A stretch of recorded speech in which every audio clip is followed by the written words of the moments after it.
ପାଇଖାନାରେ ପାଣି କୋଉଠୁ ପାଉ ଜାଣିଛ? ନଈରୁ ପୋଖରୀରୁ ଟ୍ୟୁବଲରୁ। ଦେଖ ଆମେ ସମସ୍ତ ମାନେ ସମଗ୍ର ବଞ୍ଚିବା ପାଇଁ ଯେମିତି ହେଲେ ବି ଆମକୁ ଖାଦ୍ୟ ଆବଶ୍ୟକ। ପୂର୍ବ ପାଠରେ ପଢେଇଲି କଣ ଖାଦ୍ୟ ଆବଶ୍ୟକ, ଖାଦ୍ୟ ସାଙ୍ଗରେ ପାଣି ବି ଆବଶ୍ୟକ। ପାଣି ବି ଆବଶ୍ୟକ। ତ ପାଣି ନ ପିଇଲେ ତ ଆମେ ଖାଲି ଖାଇଦେଲେ ହେଇଯିବ? ଖାଇଦେଲେ କିଛି ଫାଇଦା ନାହିଁ, ପାଣି ବି ପିଇବା ଦରକାର। ତ ଆମେ କଣ କରିବା ନା ସେଇ ପାଇଁ ପାଣି ପିଇବା ଆବଶ୍ୟକ। ତ ପାଣି ହିଁ ଆମ ଜଳ ହିଁ ଜୀବନ। ବିନା ପାଣି ଗୋଟେ ଖରା ଗରମରେ ତମେ କୋଉଠିକି ଯାଇଛ, ହଠାତ୍ ତମକୁ ଶୋଷ କଲା, ହେଲେ କୋଉଠି ପାଣି ମିଳୁନି, କଣ କରିବ?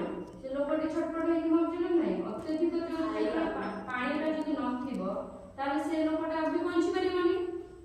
ତ ଦେଖ ଜଳ ବିନା କେହି ବି ବଞ୍ଚି ପାରିବେ ନାହିଁ। ଜଳ ଆମକୁ ସବୁ କାମରେ ଲାଗୁଛି, ଯେମିତି କି ପାଣି ପିଇବାରେ, ଗାଧେଇବାରେ, ରୋଷେଇ କରିବାରେ, ଲୁଗା ସଫା କରିବାରେ, ଚାଷ କରାଯାଉଛି ସେଥିରେ ବି ପାଣି ଦରକାର ହଉଛି। ବହୁତ ସାରା ଏମିତି କାମ ଅଛି ଯୋଉଟାରେ ଆମର ପାଣି ହିଁ ଆବଶ୍ୟକ।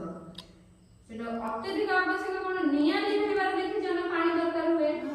ସେମିତି ପାଣି ସବୁଦିନ ଆମର। ତାହେଲେ କୁହ ମତେ ପାଣି ସବୁ କୋଉ କୋଉ ଜାଗାରୁ ମିଳୁଛି? ପାଣି ଯେମିତି ତମେ ଦେଖିବ, ତମେ ଦେଖିଥିବ ବର୍ଷା ହେଇଛି, ବର୍ଷା ତ ଆମର ସେମିତି ଅଧିକ ବହୁତ ସମୟରେ ହୁଏ। ତ ସେ ଯୋଉ ବର୍ଷା ପାଣି କଣ ହୁଏ ନା, ଗାଡିଆ ଯୋଉଟା ହଉଛି ଆମର ପୋଖରୀ, ପୋଖରୀରେ ବର୍ଷା ପାଣି ଗୁଡାକ ସବୁ କଣ ରହେ?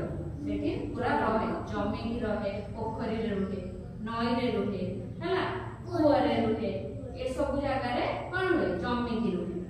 ତ ଯେତେବେଳେ ଜଳ ପାଣି ଆମର ଅଧିକାଂଶ ଆସେ କୋଉଠୁ? ବର୍ଷାରୁ। ବର୍ଷା ହେଲେ ଯାଇକି ଆମକୁ ପାଣିଟା ସଫିସିଏଣ୍ଟ ମିଳିବ, ନହେଲେ ସବୁଆଡେ ଚାଷ ହେଇଥିବ ପାଣି ନଥିବ କେମିତି କଣ ଚାଷ ହବ ନା? ସେ ବିଲ ଗୁଡା ସବୁ ଫାଟି ଯାଇଥିବ।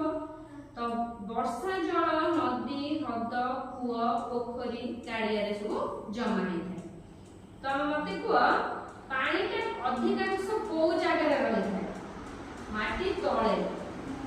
ଆମେ ହଠାତ୍ ମାଟିଟାକୁ ଅଧିକ ଖୋଳିଦବା ତ ତା ଭିତରୁ ପାଣି ବାହାରିବ। କୂଅ ଦେଖିଛ? କୂଅ